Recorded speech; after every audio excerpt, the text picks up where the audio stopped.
We had just moved back from Cleveland a few years ago, and we were looking for a church to go to.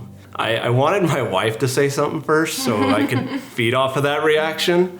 And once she asked me how I felt, I was like, can we please go back? I think every Sunday we go home and we're like, wow, we really need to think about that, and how can we change our lives and how can we do things differently. So I grew up in a church with 20 people. So there it was, you go there and you know everybody. And I was really scared of bigger churches. And so when we came to Orchard, I knew that we needed to get involved some way to really meet people. So that's kind of why we went to small group or wanted to try it out. Going into a small group was a little bit intimidating at first. But after the first night, I was ready to go back. Growing up, I've always felt like, now this isn't true, but this is just how I saw things. Like you go into church and it's a bunch of perfect people who never sin and never do wrong.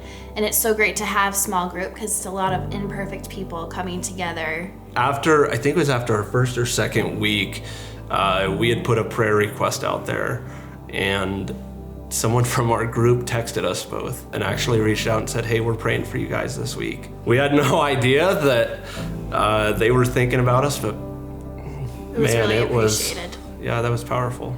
Really, we were all there for the same exact thing, and that was to not only help others find and follow Jesus outside of the church, but also help strengthen our own spiritual lives. After high school, I had a really hard time with wanting to be involved with the church at all. I got into a bad place, and for quite a while, 4 or 5 years, I really did my best to stay away from church.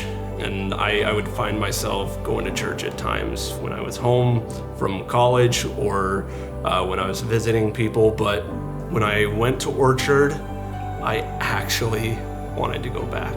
And I continue to want to go back because it is a weekly challenge, and it's something that I'm actually proud of. I love sharing with people at work and people that I run into where I go to church and why I go there and the value that it adds to my life.